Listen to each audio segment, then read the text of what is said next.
Deus. Podem sentar, queridos. Aleluias.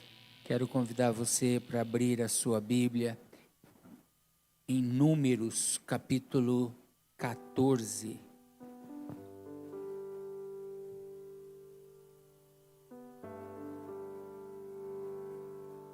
Números, capítulo 14.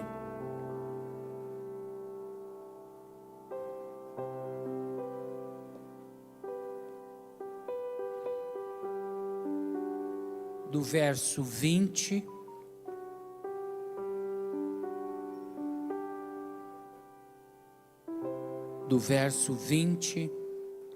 até o verso 31. Números 14, de 20 a 31.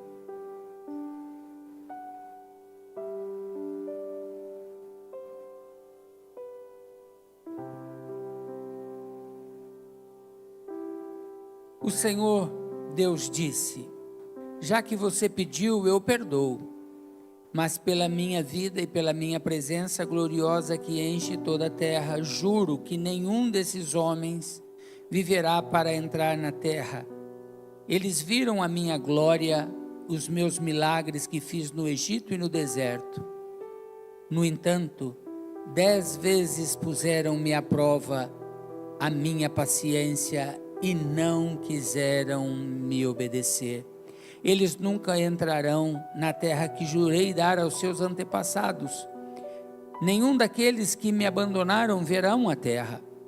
Mas o meu servo Caleb tem um espírito diferente e sempre tem sido fiel a mim.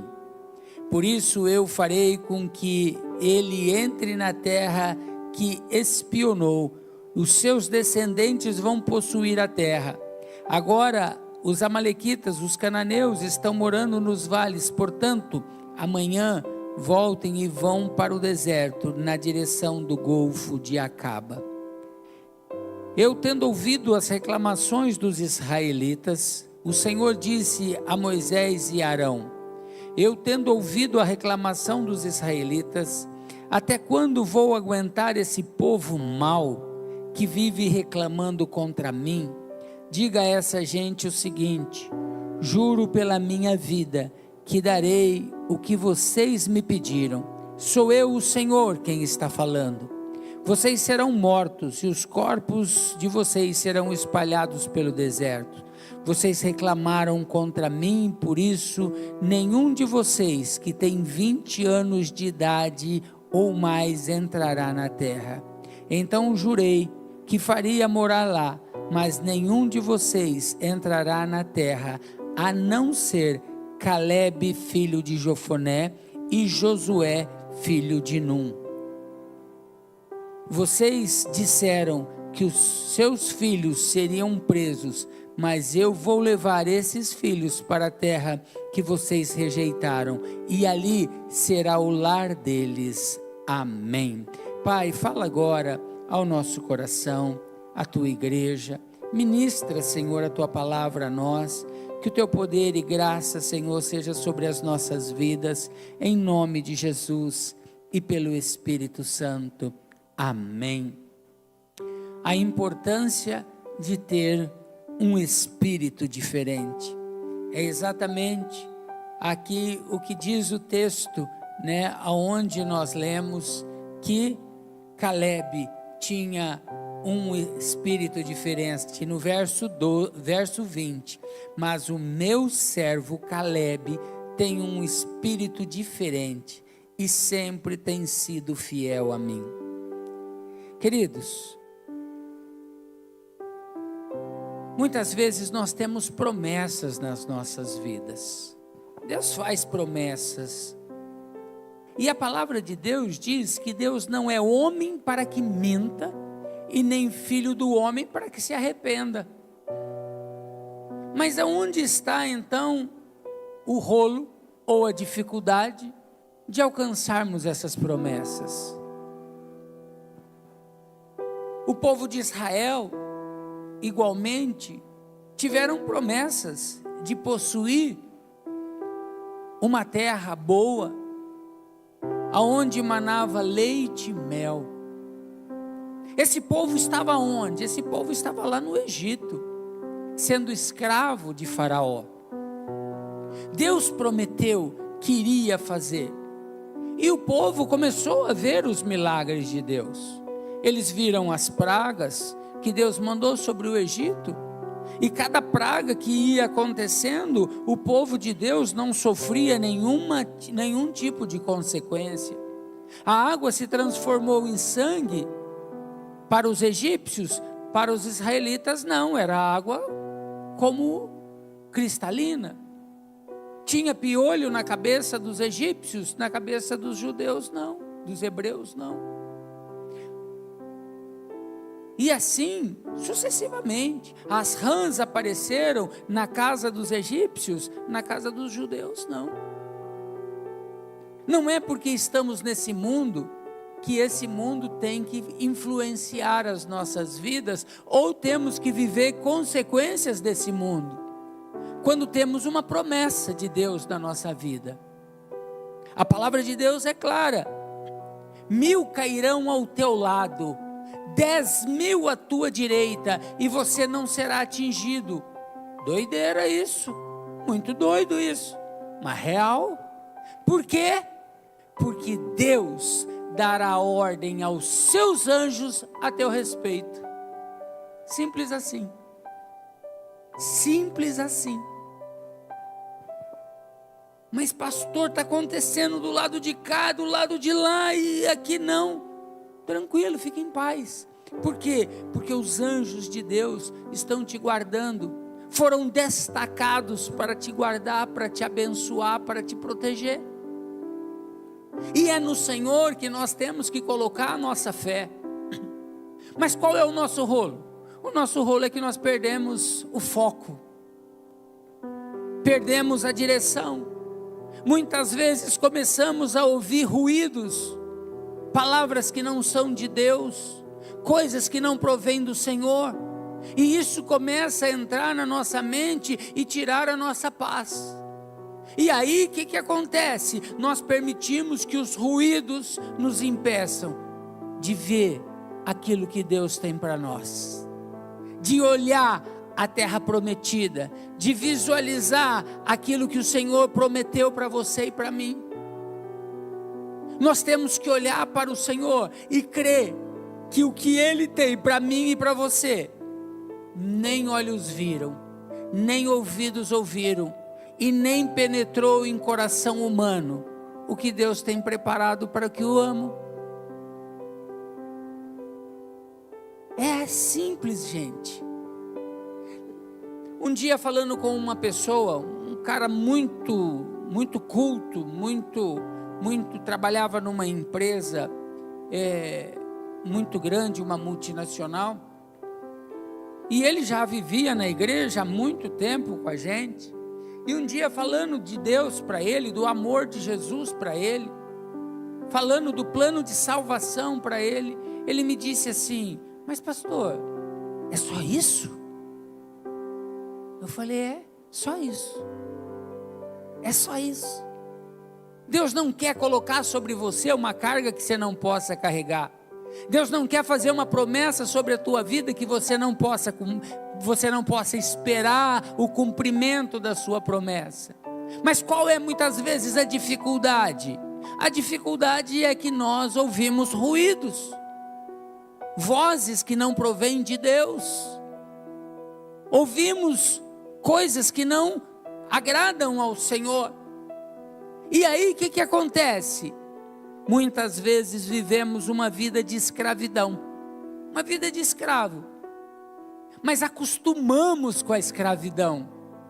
Muitas vezes nós acostumamos com a vida medíocre e miserável. Vivemos de migalhas que caem debaixo da mesa, mas acostumamos com tudo aquilo. E Deus tem o quê? Uma terra boa, que mana leite e mel. Mas entre a promessa e a conquista tem um caminhar.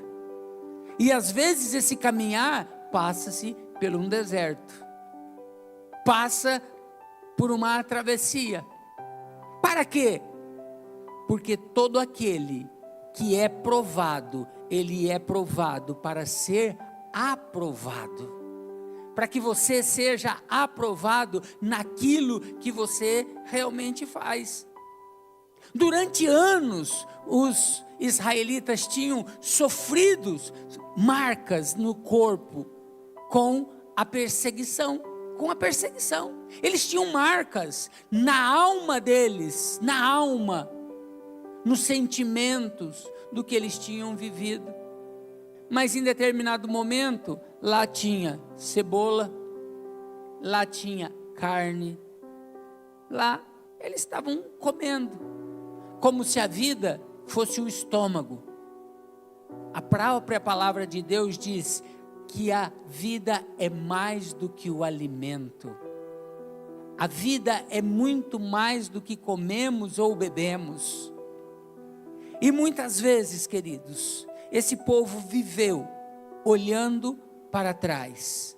Se você está com a sua Bíblia aberta aí, um pouquinho antes, Números 13, 26, olha o que diz lá. O 25 diz assim: depois de espionarem a terra 40 dias, eles voltaram a Cádiz, no deserto de Parã, onde estava Moisés, Arão e todo o povo de Israel, e contaram a eles tudo o que o povo tinha visto, e mostraram as frutas que haviam trazido da terra. Isso é a confirmação de que a terra era muito boa. Eles não simplesmente deram um relato, a terra é boa. Não, eles trouxeram um cacho de uva que precisaram colocar numa vara para que 2 homens carregassem um cacho de uva. A terra era boa. Ali eles estavam realmente para possuir o melhor do que Deus tinha para eles. Porque quando Deus te dá alguma coisa, Deus não te dá o que sobra. Às vezes nós até fazemos isso. Muitas vezes algumas pessoas chegam para mim para justificar talvez a falta de entregar o dízimo, fala assim para mim: pastor, não sobrou. Eu falo: querido, até hoje você não entendeu o propósito. Não é a sobra, é a primícia. Não é o fim, é o começo que você tem que entregar ao Senhor. Não é o que sobra, é o que você tem como primícia. E é por isso que muitas pessoas vivem uma vida de dificuldade. Por quê? Porque vivem de migalhas, comendo o que cai debaixo da mesa. O Senhor não tem o que tem debaixo da mesa para você. O Senhor tem o que está em cima da mesa para você. O Senhor tem uma mesa posta para você. O Senhor tem uma mesa abençoada para você, a ponto de você depois enrolar o guardanapo, e limpar os dedos, os dedos e sair tipo assim: estou satisfeito. Deus não tem o pouco, Deus tem a abundância para os seus filhos. Mas não há como viver a abundância de Deus sem a presença de Deus, sem andar com o Senhor. Não há como viver o melhor de Deus longe dEle. Por que pessoas vêm à igreja, depois se afastam, mas não conseguem viver fora? Tem uma música que relata isso. Quem já pisou no Santo dos Santos, em outro lugar, não sabe viver um buraco lá dentro dela. Por quê? Porque a presença é na casa do Senhor, é diante do Senhor, e não é uma religiosidade que eu tenho que vir à igreja todo domingo às 19 horas, não! É a expressão exata do amor que eu ofereço àquele quem me sustenta, quem me dá vida, quem me dá alegria, quem me dá o dia de amanhã, quem me deu o dia de hoje, quem me deu o dia de ontem. É isso que nós temos que aprender a viver dentro dessa gratidão ao Senhor. E quando aqui eles trazem isso, no verso 26, né? Eles estavam mostrando, ó, Deus está nos dando algo de melhor. Verso 27, mesmo vendo o fruto da terra, olha só, o verso 27, que ele diz aqui, eles disseram a Moisés, nós fomos até a terra onde você nos enviou. De fato, a terra é boa e rica, mas como você pode ver essas frutas?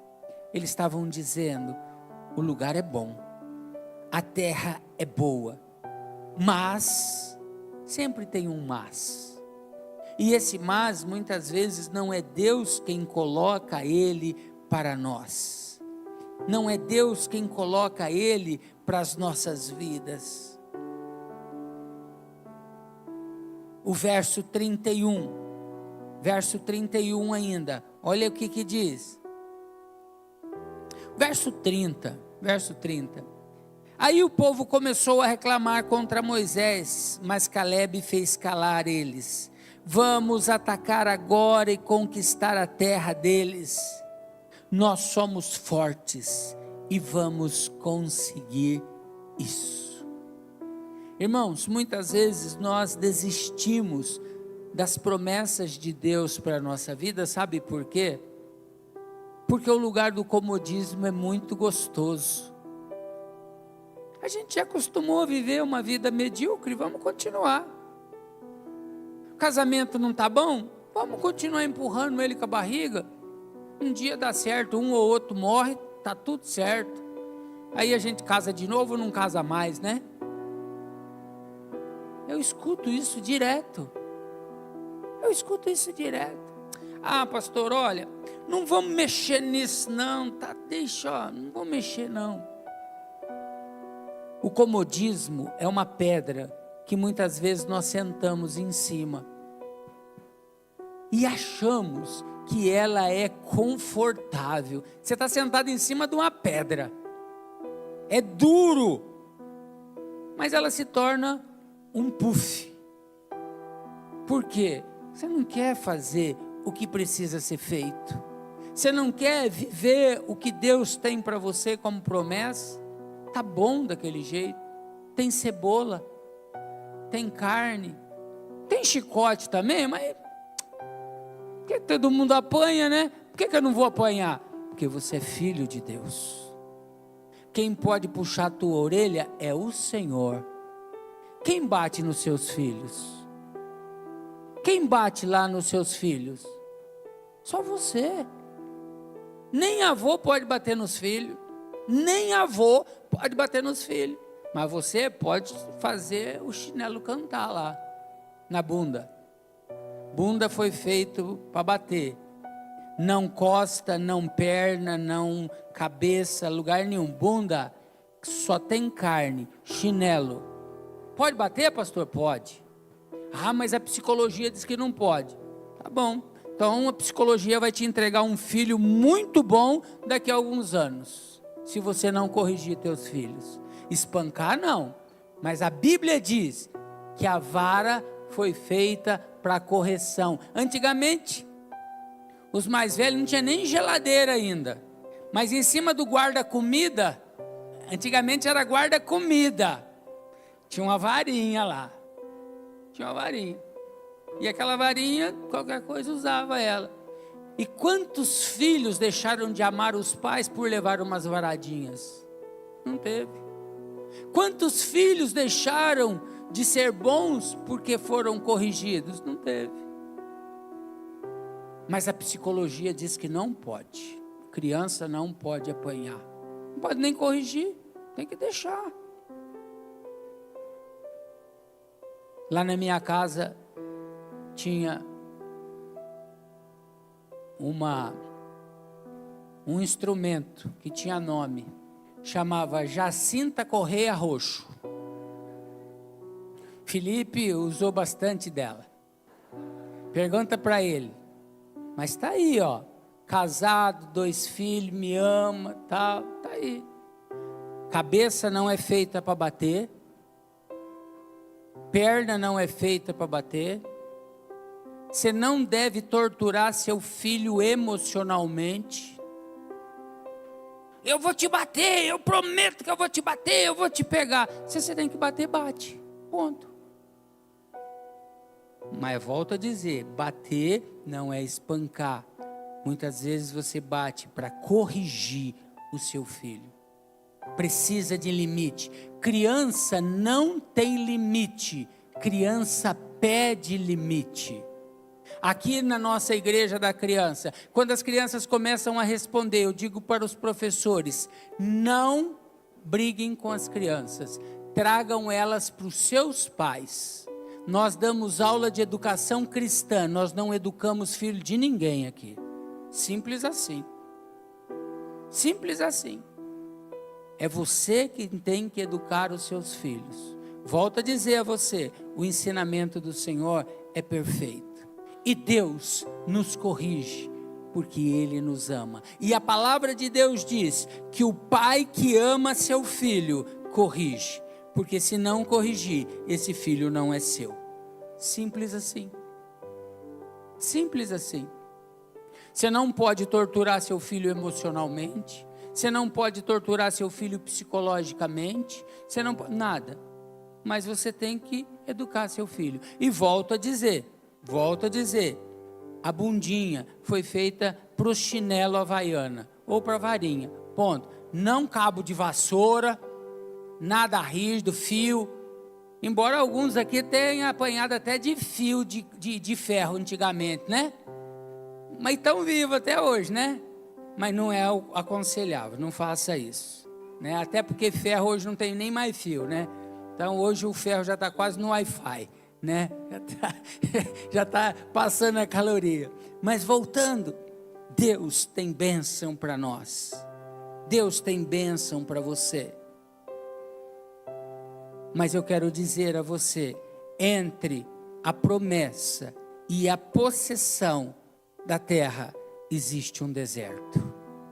Entre o que Deus te prometeu e aquilo que vai acontecer, há uma trajetória, um processo, um caminho que você tem que passar. Você tem que passar. Por quê? Porque se você não passa, você cortou etapas, você criou atalho. E no deserto se revelam, sabe o quê? Nos momentos de dificuldade que você passa, sabe o que se revela no deserto? Tudo que Deus detesta. É o que? As murmurações. Deus não está comigo, Deus não anda comigo, Deus não me ama. Para aí, Deus sempre te amou.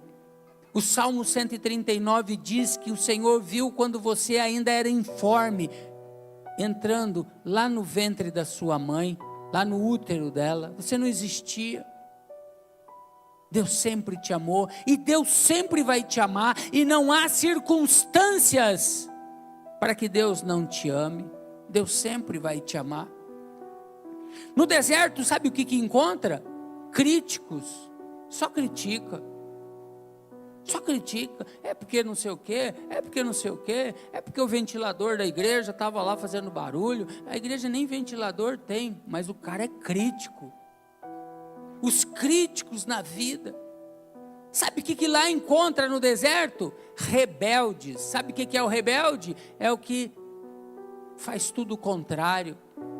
É aquele que não obedece princípios, é aquele que não faz aquilo que Deus quer, é aquele que não obedece às suas palavras. Sabe o que encontra-se no deserto? Incrédulos. Lá no deserto encontram muitos incrédulos. Ah, Deus prometeu, mas não vai fazer.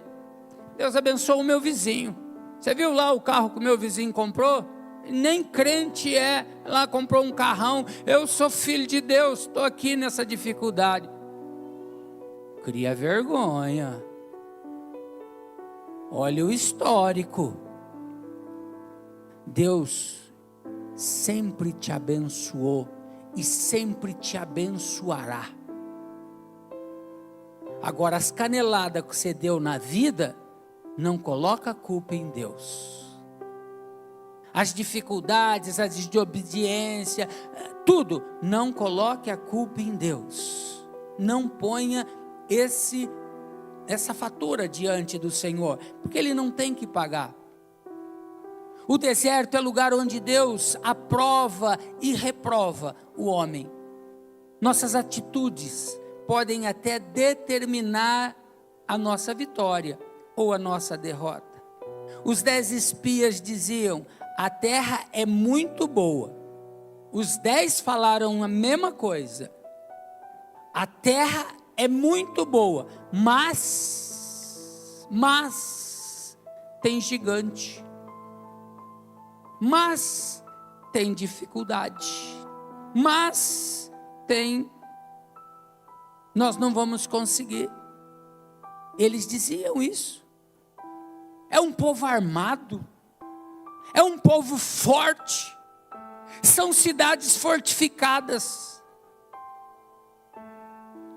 O que eu quero dizer para você?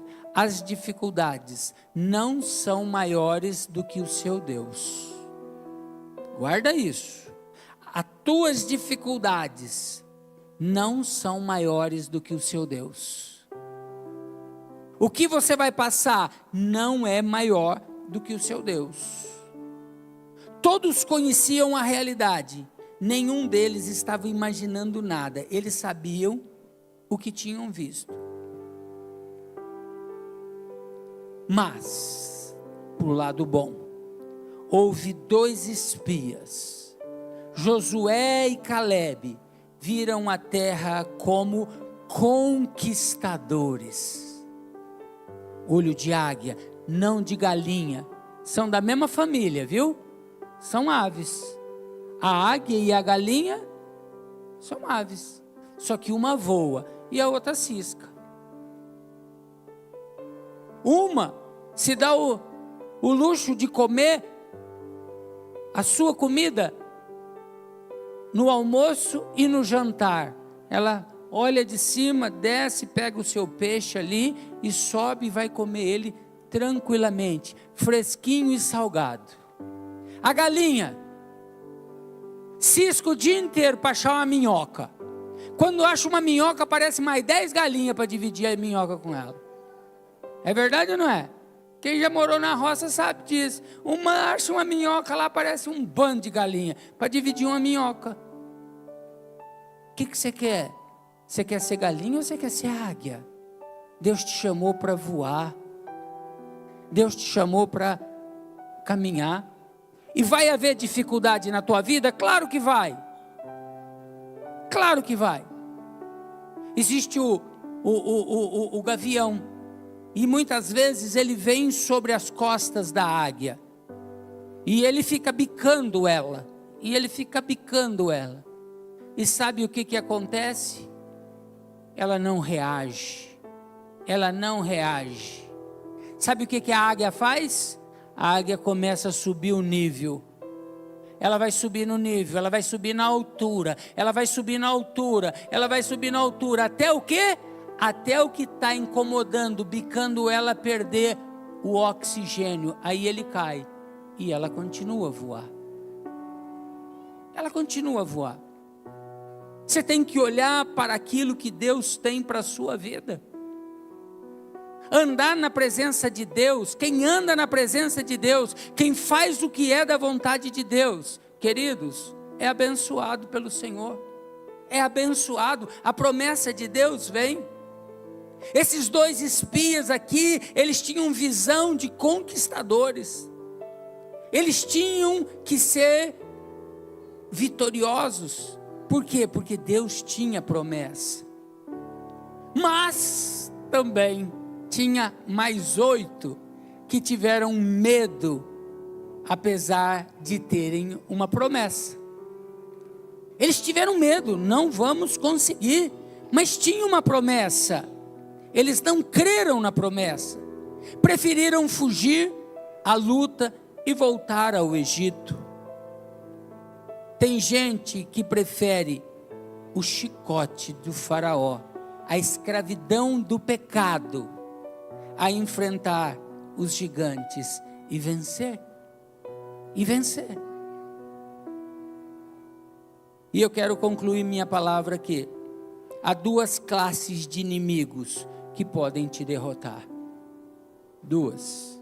A primeira são pessoais. São pessoais. Classes que podem te derrotar. São pessoais. Quais são? A primeira, o medo. O medo de ir, o medo de avançar, o medo de conquistar. A segunda, a incredulidade. Não vamos conseguir. Não vamos conseguir. A terceira, a autoestima baixa. A pessoa acha que ela é sempre o pior. Ela não se vê como um filho de Deus. Ontem eu até mostrei, eu estava olhando no YouTube, até chamei a Débora, eu falei, olha isso aqui. Olha isso aqui. Um grupo de jovens achando que era cachorro. Eu falei para a Débora, o que é isso? Sabe o que é isso? Falta de identidade. Não sabe quem é. Se você sabe quem é, você sabe que você não é um cachorro, você é filho de Deus.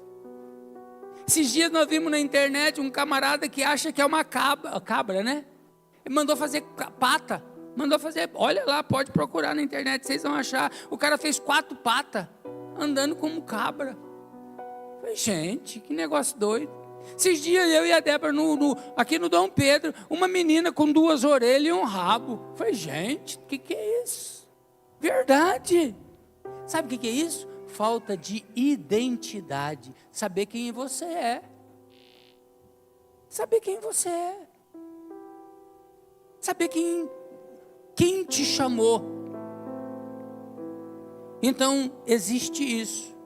Outro ato que pode nos impedir, pessoalmente ainda, achar que você é incapaz. Eu quero te dizer uma coisa. Deus não chama gente, digamos, capacitado. Deus sempre chama, sabe quem? Os improváveis. Os improváveis. Quando chama Jeremias fala assim, Senhor, eu não. Eu sou uma criança. Eu não sei falar. Quando Deus chama Isaías fala assim, não. Eu sou um homem impuro, de lábios impuros, e vivo no meio de um povo que tem de impuros lábios. Quando Deus chama Moisés fala, o pessoal diz que ele era gago, não sei, entendeu? Estou só aqui retransmitindo. O pessoal fala que ele não conseguia falar, que tinha língua pesada e tal, mas também vive 40 anos, 30 anos no meio de ovelhas, sendo pastor de ovelhas, só sabe falar bé, né? Bé. Como é que vai falar com o faraó? Só falar isso. Aí Deus fala assim, não cara, mas é você, chama lá teu irmão, o Arão, que você vai falar com ele e ele vai falar, mas o negócio comigo é contigo. São os improváveis. Deus não está procurando pessoas capacitadas. Às vezes você não faz nada na igreja porque você fala assim, eu não sei fazer, pastor. Cara, você sabe fazer alguma coisa. Me procura no fim do culto. Fala para mim, pastor, estou aqui. Vê o que eu posso fazer na igreja. Nós vamos arrumar um ministério para te enfiar. Para você ser bênção. Para você trabalhar. Para você ser instrumento na casa do Senhor. É desse jeito. Você pode. E Deus te chama para ser uma bênção. Deus está te chamando para ser bênção. Outra coisa que impede a tua bênção diante do Senhor é a rebeldia. A rebeldia é considerada como feitiçaria perante os olhos do Senhor. A rebeldia é dessa forma. Se você é rebelde, cara, não espera usufruir as bênçãos do Senhor. Mas então o que eu faço, pastor? Deixa de ser rebelde, passa a ser obediente, simples assim. Simples assim. E mais uma coisa que nos impede é inimigo que possa nos derrotar, é a avareza. Sabe aquele cara que segura, depois ele morre e deixa tudo que ele tem para os outros. Ele não comeu direito, ele não viveu bem. Você não pode ser escravo do que você tem, e nem escravo do seu dinheiro. O teu dinheiro é que tem que te servir, e não você o teu dinheiro. Ah, mas eu vou dar o dízimo aqui na igreja. Eu me lembro, Arlete está aí, né, Arlete? Arlete, você lembra do primeiro o salário do André? Faz quantos anos isso? Faz tempo, né? O André vinha dando sempre o dízimo dele, e Deus fez ele prosperar tanto, lembra disso? Que um dia ele ganhou lá um tanto de dinheiro a mais, né? E aí o André, tipo assim, menino ainda, ele devia ter o quê? Uns 14 anos? Menos, né? Bem menos, né? Deus fez ele prosperar, e ele começou, ele sempre fiel ao Senhor, com o dízimo pequenininho dele, e de repente, Deus o faz prosperar. Queridos, entenda, o que Deus põe na tua mão, é para você entregar no altar, não é teu, é dele. Não queira ficar com o que é de Deus, entregue. Tome lá o exemplo do André, desde pequeno, entendeu o princípio da palavra de Deus. Agora tem outro inimigo, que são os inimigos externos. Esses que eu te disse, estão dentro de você. Agora existem os externos. E quais são os externos? Espíritos territoriais, força das trevas. Mas esses espíritos de fora só podem entrar na tua vida se houver brecha. Se não houver brecha, não pode. Espírito não pega por telefone. Você não pega o telefone e vem um espírito e não. São atos, atitudes que muitas vezes agem na vida das pessoas, porque elas dão legalidade de agir dessa forma.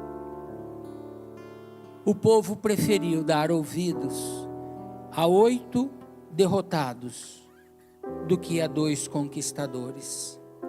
Deus está chamando hoje você para a sua presença, para que você possa marchar e conquistar a promessa que Ele tem na tua vida. Deus não quer que o nosso nome seja incluso na galeria daqueles que foram derrotados, mas dos vitoriosos. A autoridade foi dada à igreja de Jesus Cristo, e estamos assentados nos lugares celestiais, acima de principados e potestades, para dominar sobre todas as coisas. Agora fica a pergunta: a quem você tem dado ouvido? A voz do Senhor? Ou você tem dado ouvidos a vozes estranhas que não provenham do Senhor? Saiba que quando ouvimos a voz do Senhor, a bênção do Senhor vem sobre nós. A bênção do Senhor vem sobre a nossa casa. A bênção do Senhor vem sobre a sua família. A bênção do Senhor vem sobre os seus, quando você resolve obedecer ao Senhor. E eu concluo a minha fala nessa noite, a minha palavra, a importância de ter um espírito diferente. Um espírito como o de Caleb, um espírito como o de Josué. Eu vou conseguir, eu vou vencer. Se o Senhor me prometeu, o Senhor é fiel para cumprir o que Ele me prometeu. Ainda que eu tenha que passar por adversidades, ainda que eu tenha que passar pelo deserto, ainda que eu tenha que passar por momentos difíceis, mas eu vou crer, eu não vou desanimar, eu vou crer na promessa que o Senhor tem para a minha vida. Curve a sua cabeça, fale com o Senhor. Fale com o Senhor.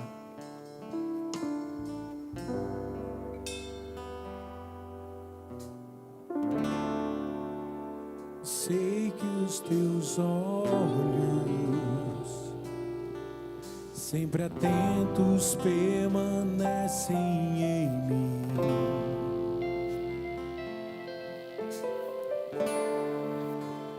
E os teus ouvidos estão sensíveis para ouvir meu clamor. Eu posso até chorar, mas a alegria vem de manhã. És Deus de perto. Como que você tem vivido? Tem promessa na tua vida? Qual classe você pertence? Das que não deu certo, que não vai dar certo, que é difícil? Ou você pertence à classe daqueles que creram e possuíram aquilo que Deus tinha prometido? Onde está teu coração? Na incredulidade ou na obediência? Aonde está o teu coração? No andar com o Senhor ou no andar com as suas pernas? Creia. Hoje a escolha é tua, em continuar vivendo talvez uma vida sem esperança, do que viver uma vida crendo na promessa de Deus, com os olhos na promessa de Deus.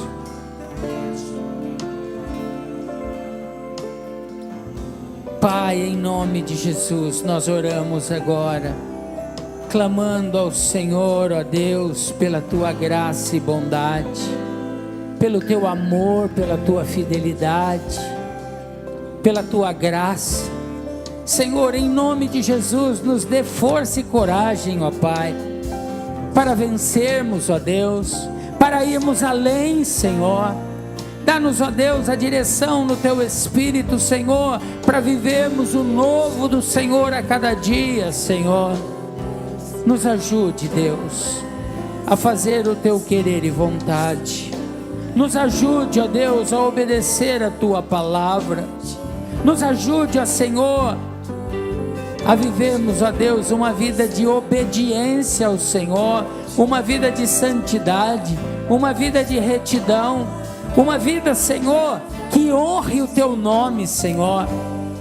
Que possamos te chamar de Pai, que possamos te chamar de Abba, Pai, que possamos te chamar de Papaizinho, Pai, e saber, ó Deus, que em tudo e em todas as coisas o Senhor tem agido em nós e através de nós. Seja conosco, Pai, e nos abençoe. Em nome de Jesus oramos e pelo Espírito Santo te agradecemos. Aleluia.